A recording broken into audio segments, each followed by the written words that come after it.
embracing parenthood and releasing parenting as a highly sensitive parent.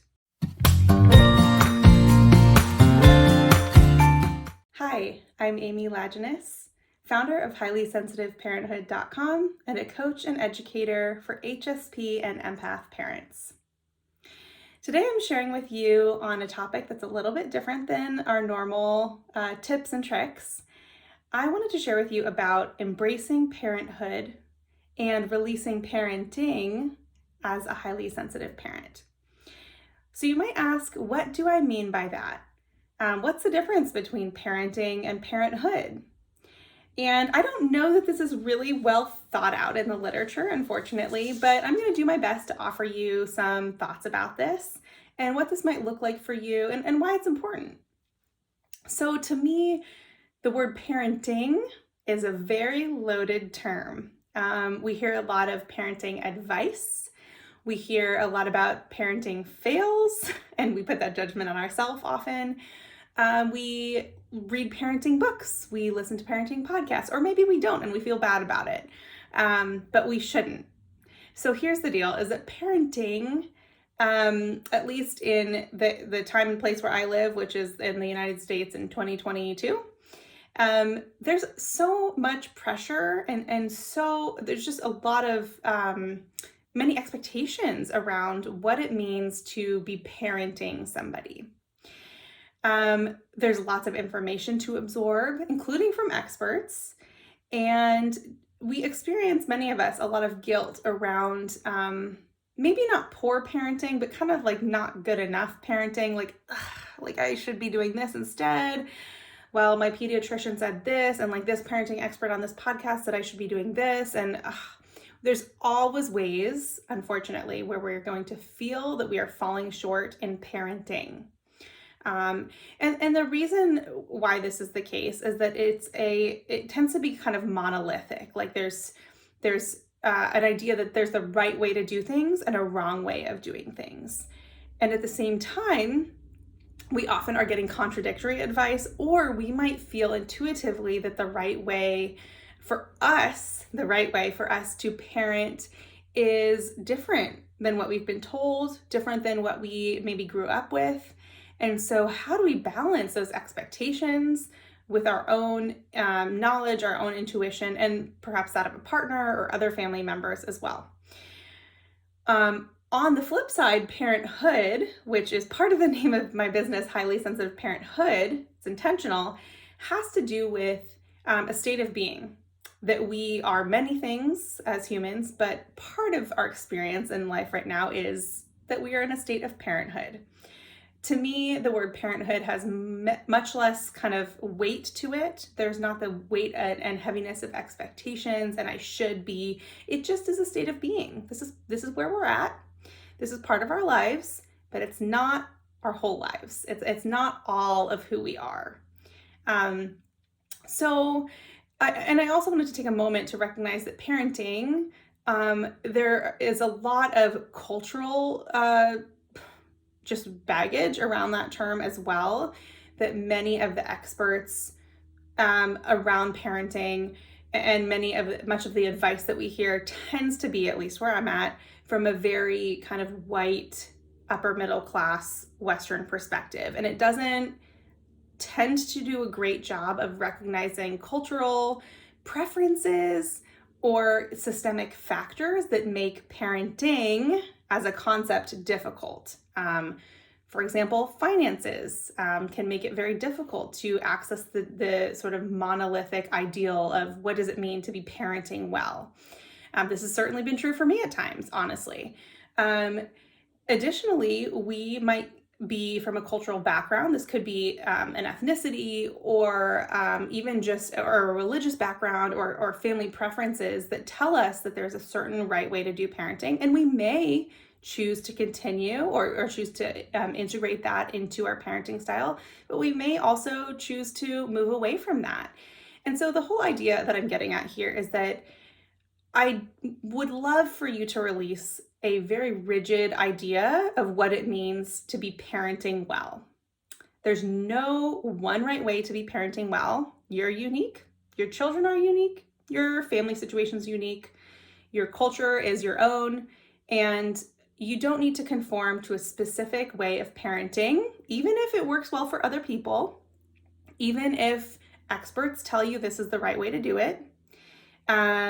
Even if you're putting pressure on yourself or feeling pressure from outside yourself to change how you're parenting, but you feel deep down that that's not the right way for you or your child.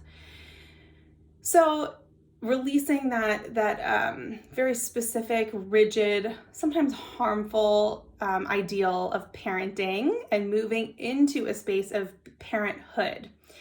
So what do I mean by releasing that and moving into parenthood, towards a focus on being a parent as part of our identity, rather than focusing intensely on what we're doing right or wrong as parents? Side note, if you're watching this video, you're probably really conscious about how you want to parent, and I'm sure you're doing a great job. Just want to put that out there. Okay. So we may begin by recovering parts of our identity that have been squashed or hidden away since becoming parents. Part of this is necessary, right? Kids take up a ton of time and energy. They just change kind of the free hours that we have. They change our priorities, and a lot of this is good stuff.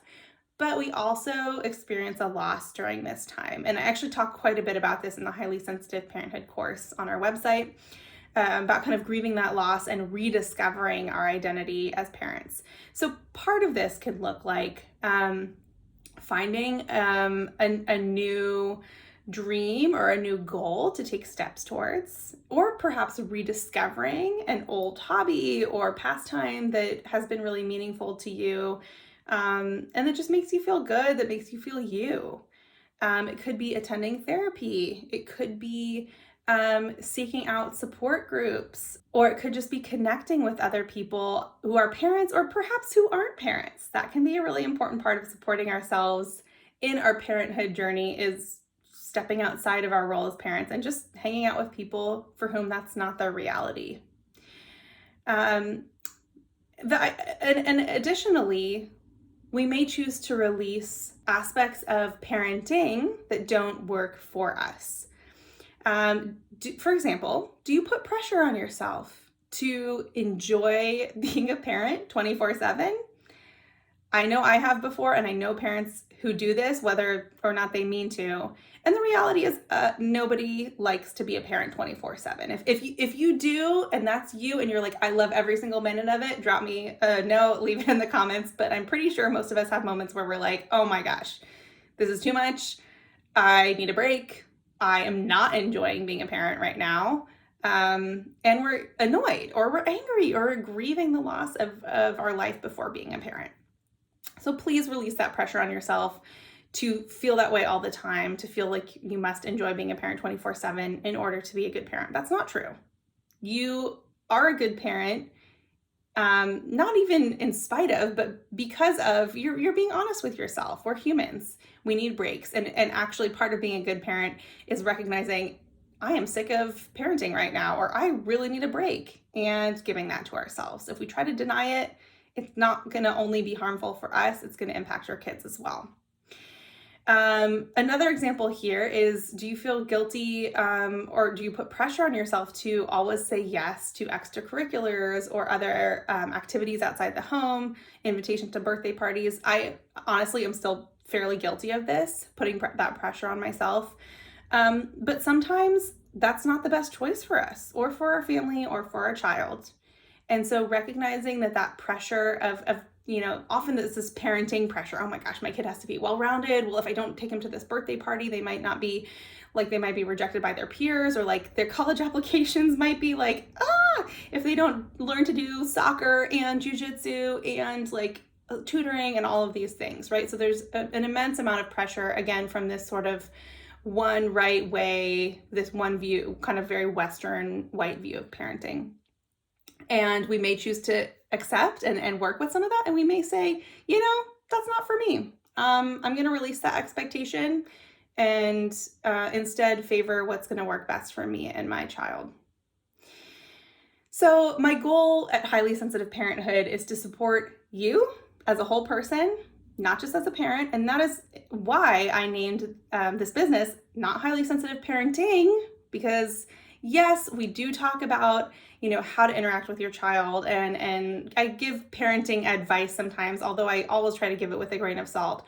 But really, the primary goal I have in talking to you and in having these resources on my website is to support you holistically, not just as a parent, not just in the parenting part of your life, but as a person in terms of your mindset, and just the way that you live your life day to day, rather than telling you what to do or what's the best way to do things. And I hope that you internalize this, that you allow yourself to perhaps even jot down some ideas about, are there expectations that I'm putting on myself that aren't really working for me or for my family?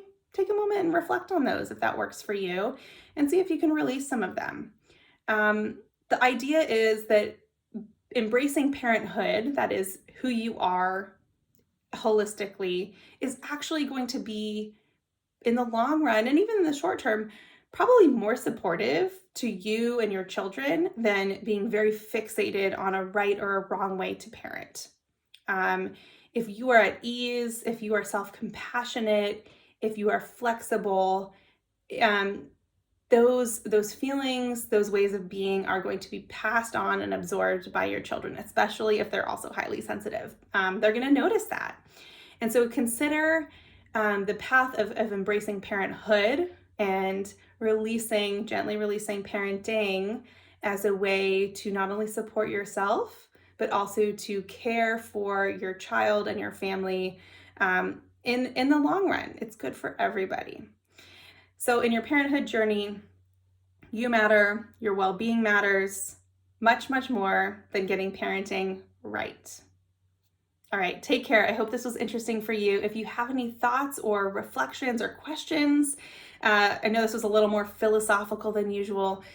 Always feel free to send me an email, amy@highlysensitiveparenthood.com, or comment in the posts. We have this as a blog and also as an audio podcast in addition to our video. So please join us next time, and I'd love to hear your thoughts in the meantime. Take care.